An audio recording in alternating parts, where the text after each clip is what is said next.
Let me tell you something real clear. Right off the bat, this ain't the India your textbooks told you about, and this sure as fire ain't the bar at the world thought they could walk over. This is a new era. This is a whole different energy. This is the age where India no longer just plays the game. It rewrites the damn rules. They tried. Oh, they tried everything in the book. Sanctions, propaganda, manipulation, lies, pressure, war, deals under the table, international courtrooms, trade tricks, media attacks, infiltration, and even cultural invasion. They poked the tiger. But what did India do? India smiled, not because it was weak, but because it knew, when the time comes, even 1,000 hyenas can't bring down one lion. You see, power ain't just about having the biggest military or shouting the loudest on TV.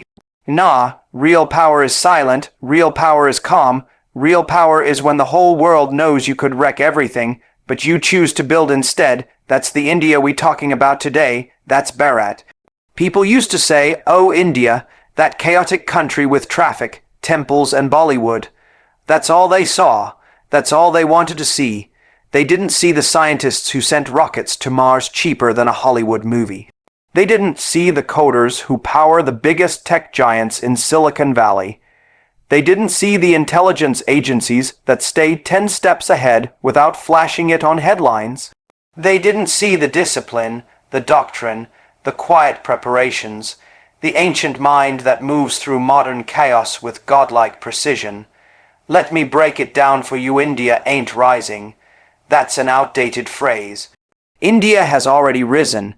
It's just that the world took too long to realize the mountain had moved, and when they finally opened their eyes, they saw something they weren't ready for: a civilization that remembers every betrayal, every insult, every time someone underestimated it.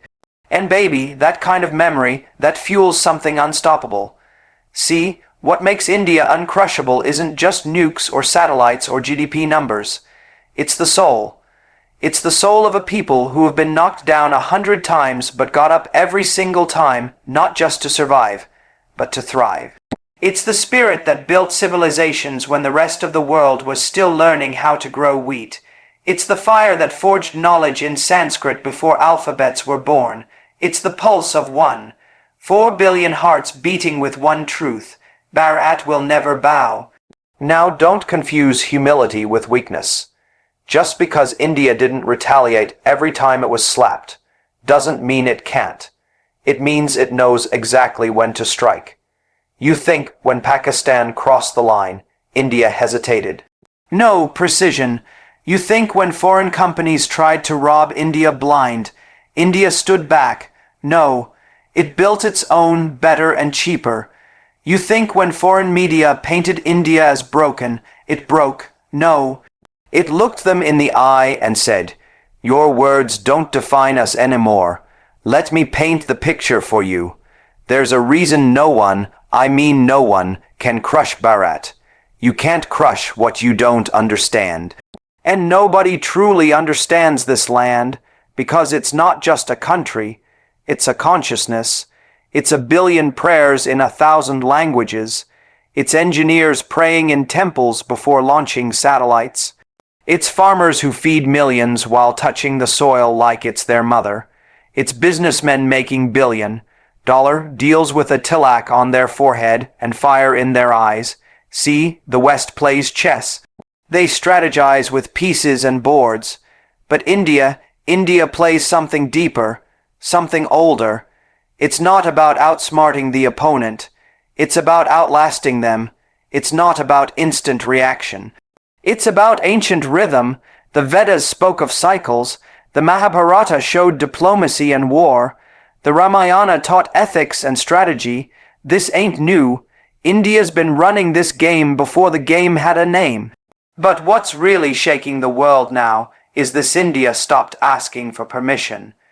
It used to be that India had to wait for approval from global banks, foreign investors, some elite institutions sitting somewhere in London, Paris, or Washington. Not anymore. Now it builds its own payment systems. Now it tells the dollar to take a backseat. Now it looks the IMF straight in the face and says, "We good, thank you very much." Now it says no to joining blocs that compromise its values. And guess what?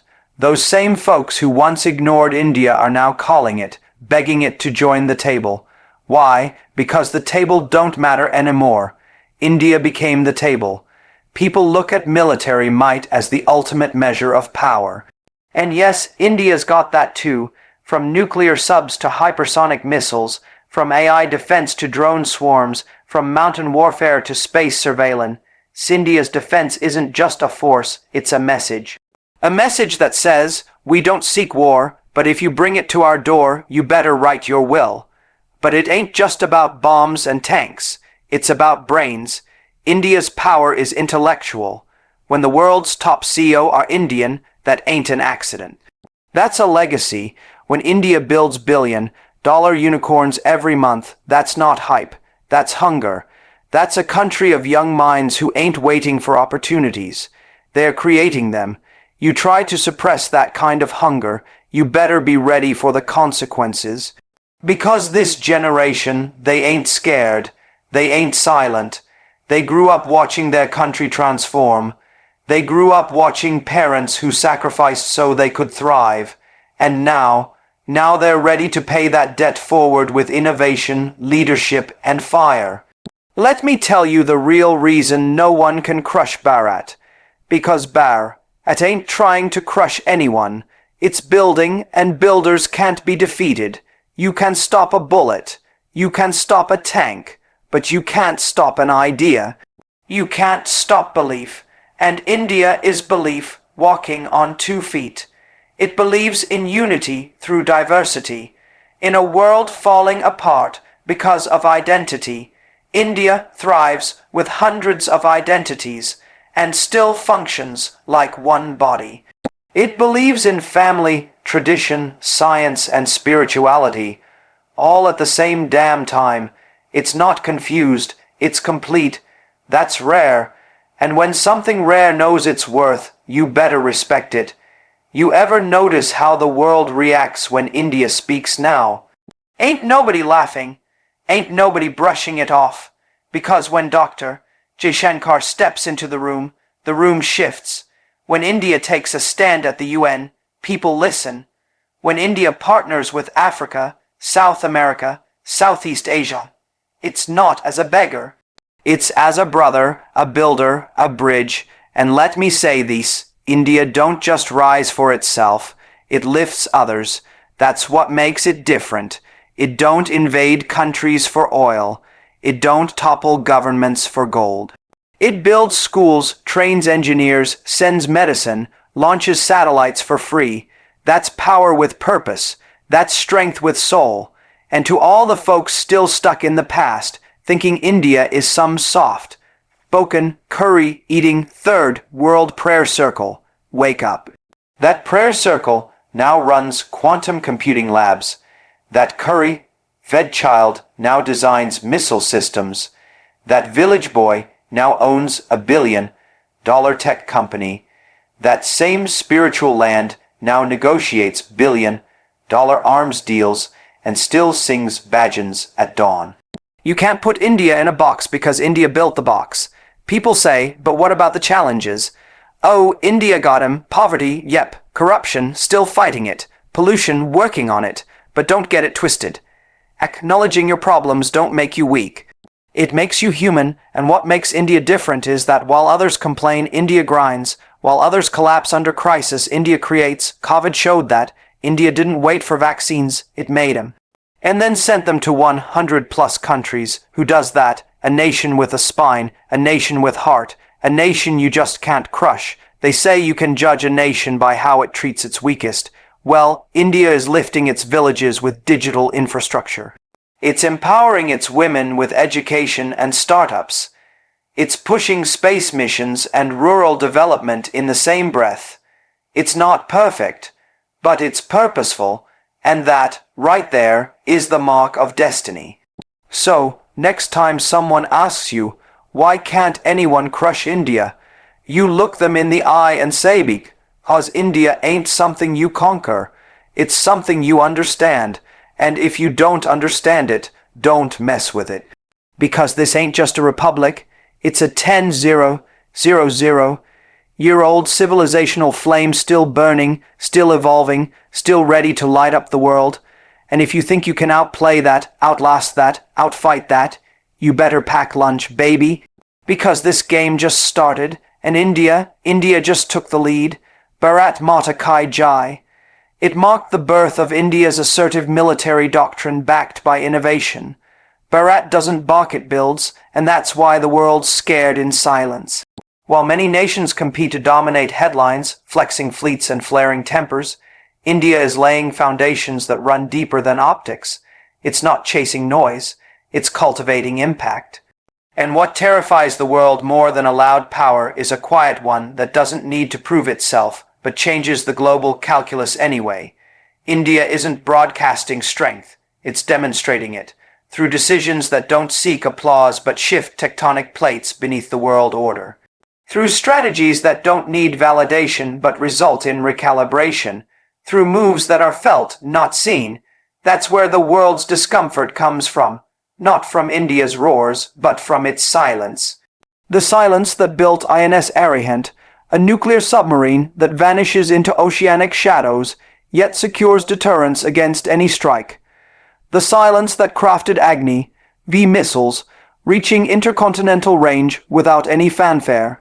The silence that commissioned stealth frigates and ballistic defense shields while the world slept on assumptions. It's the kind of silence that isn't empty, it's pregnant with power. India has no interest in intimidating others for attention. Because when you know your strength, you don't have to wave it like a flag. You let it settle into the minds of adversaries like a haunting presence they can't explain but can't ignore either. That's what Bharat does. It turns vulnerability into velocity, setbacks into systems. Instead of retaliating with rage, it retaliates with reinvention. Instead of showdowns, it prefers show, builds. While the West debates doctrines, India designs drones. While the East tests propaganda, India tests hypersonic missiles. The world doesn't hear Bharat scream, but it sees its results. A calm, meticulous engineering of power that speaks in the language of execution, not exaggeration. And what truly unsettles the traditional powers is the realization that India's military evolution isn't imported, it's invented. India's best weapons aren't just bought. They're born from its own soil, its own scientists, and its own vision. Because Bharat doesn't bark when threatened, it upgrades. It doesn't panic when provoked, it prepares. Look at the pattern and you'll see it everywhere. When skirmishes flare at borders, India doesn't rush to loud declarations. It rushes engineers to push drone surveillance capacity, expands airstrips in remote Himalayan terrain, and strengthens Multida, main response units. It works in layers while others work in echoes. And that's why no one can fully predict India's next move, because it's never reactive in emotion, only in intention. It observes, it calculates, it moves when the world blinks. This is a nation that doesn't announce transformation. It achieves it, quietly developing its fifth-generation fighter jets while the globe squabbles over foreign aid packages, quietly deploying satellite constellations with military-grade resolution while its adversaries mock with outdated maps. Quietly building quantum encryption and artificial intelligence war gaming systems while the so-called superpowers debate military budgets. The quiet terrifies them because they can't track it, they can't control it, they can't contain it. It's discipline without display, it's fury without noise, and in warfare, the unknown is always more dangerous than the visible. When an enemy doesn't yell back, doesn't respond how you expect, that's when you should worry. India has understood this psychological dimension of power better than most. It has learned through centuries of colonial brutality, global betrayal, and regional conflict that true power doesn't parade, it performs. And performance doesn't require press releases. It requires patience, persistence, and purpose. That's what Bharat is investing in. Purpose, not provocation. It's building space-based command systems. It's crafting domestic missile defense networks. It's developing electronic warfare capability that blinds systems without firing a bullet. All of it stitched together by one doctrine: sovereignty with self-reliance. Nobody tells Bharat when to strike, what to fear, or how to respond. That era is gone. The new doctrine is not based on alliances that dictate action, but autonomy that determines direction. And that's a nightmare for anyone who thought India would always need permission. That's why the silence is so unsettling, because silence in Bharat doesn't mean inactivity. It means incubation, it means planning, it means progress in the shadows, and when progress matures in the shadows, it bursts into the light with consequences too large to reverse. That's why the chatter never stops around India, even when India doesn't speak, because silence backed by capability generates more tension than noise backed by theatrics. Bharat doesn't react because it's always ready. It doesn't threaten because its presence is a deterrent in itself. Look closely, and you'll see the architecture of quiet strength unfolding everywhere.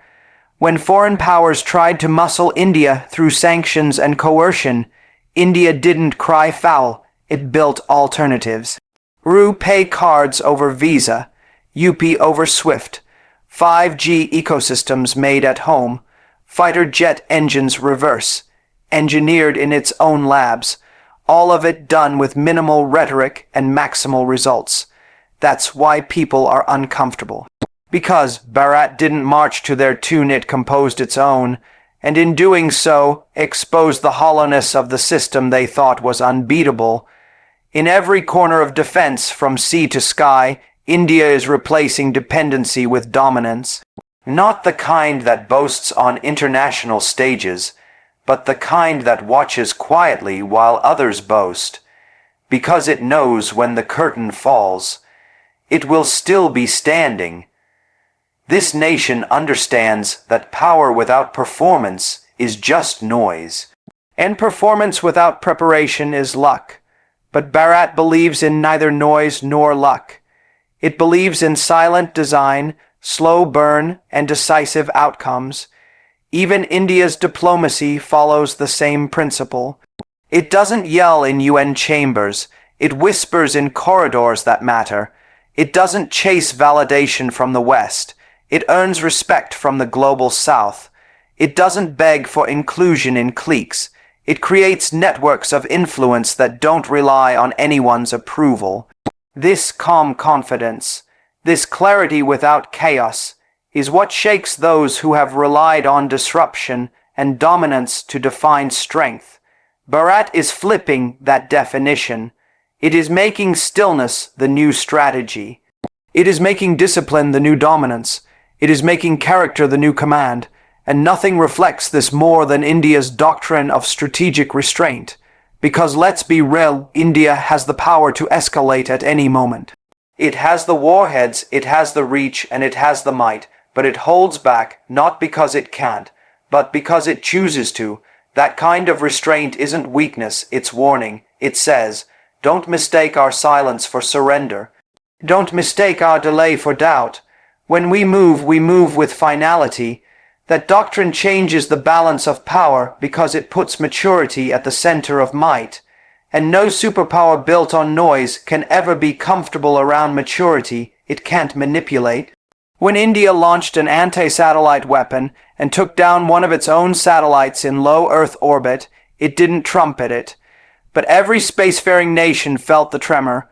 When India tested the BrahMos missile with extended range and pinpoint accuracy, it didn't declare it a show of dominance. But every nation in the region recalculated their strategies overnight. When India activated its special forces in surgical operations, it didn't make a parade of it. But the message was heard loud and clear: provocation will be punished. Not loudly, but effectively, not emotionally, but strategically. That's the paradox that confuses the world. India's growing strength is inversely proportional to its need for attention. The more powerful it becomes, the less it talks about it. Because it's not building to impress, it's building to last. It's not building for others to fear, it's building for its people to thrive. And that shift from aggression to assurance, from validation to vision, is what makes it truly uncrushable. Empires crumble when they become addicted to external affirmation.